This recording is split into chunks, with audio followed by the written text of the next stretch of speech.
नमस्ते सबैजनालाई स्वागत गर्दछु हाम्रो च्यानल सिमोन नेपाली खानामा। आजको रेसिपी चिकन ललिपप जो एकदमै डिमान्डेड रेसिपी हो। त्यही भएर तपाईहरुको समक्ष यो रेसिपी शेयर गर्न गइरहेको छु। लौ त सुरु गरौँ। यसलाई चाहिने सामानहरु मैले 5 वटा सुक्खा खोर्सानीको पेस्ट बनाएर राखेको छु। अदुवा अनि लसुनको पेस्ट, स्मल टेबल स्पुनको 1 स्पुन तीखा लाल, सानो चम्चीको आधा चम्ची हर्दी, नुन स्वाद अनुसार, 1 चम्ची जुवानो, स्वाद अनुसार हुचिङ, एउटा अन्डा लिएको छु अनि चिकनको पखेटालाई ललिपपको शेपमा बनाएर राखेको छु।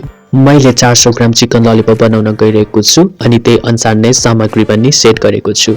तपाईहरु कति बनाउनु हुँदैछ त्यही अनुसारले नै सामग्री सेट गर्नु होला। अब मेरिनेट गरौँ है। मैले बोलमा चिकन हालिरहेको छु।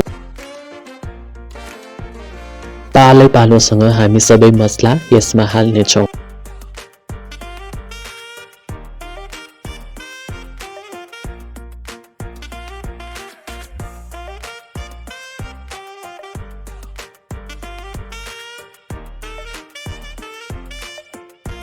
भेनेगर 50 मिलिलिटर मैले यसमा राखे। अब यसलाई मज्जाले हल्कासँग मुछ्नु होला। हामीले मुछिसकेका छौं। अब यसलाई 1 देखि 2 घण्टा छोपेर राख्नु पर्दछ। अब यसको निम्ति हामी बेटर तयार गर्ने छौं। मैले यहाँ 1 कप मैदा अनि 4 चम्ची ठुलो चम्चीको कर्नफ्लोर लिएको छु। अब हामी यसमा पानी हाल्दै हल्कासँग खेलाउँदै मज्जाले यसलाई घोल्नु पर्दछ। ज्यादा बाक्लो पनि होइन, ज्यादा पातलो पनि होइन, ठिक्कको बनाउनु पर्दछ यो बेटर। हेर्नुस् त हाम्रो बेटर तयार भइसकेको छ।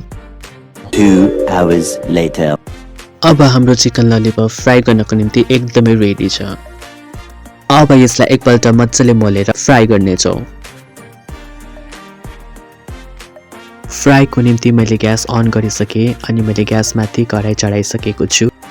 हाम्रो कराई तातिसकेको छ र म तेल एड गर्न गइरहेको छु। तेल तातिसकेको छ। अब म यसलाई ललिपपको शेप दिँदै बेटरमा चोपेर फ्राई गर्ने छु।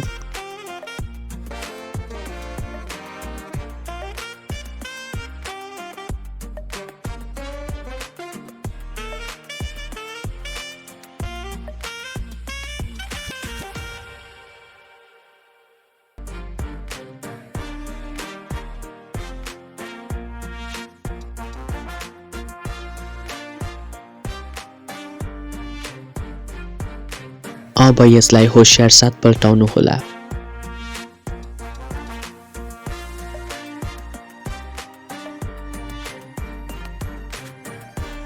हेर्नुस् त हाम्रो चिकन ललिपप रेडी भइसकेको छ। अब सबै चिकनलाई यसरी नै फ्राई गर्दै सुक्खा भाँडामा निकाल्ने छौं। हेर्नुस् त हाम्रो ललिपप रेडी भइसकेको छ। प्रेजेन्टेसनको निम्ति हामी यसमा एल्युमिनियम फोइल युज गरिरहेका छौं जसले मार्केट लुक दिँदछ।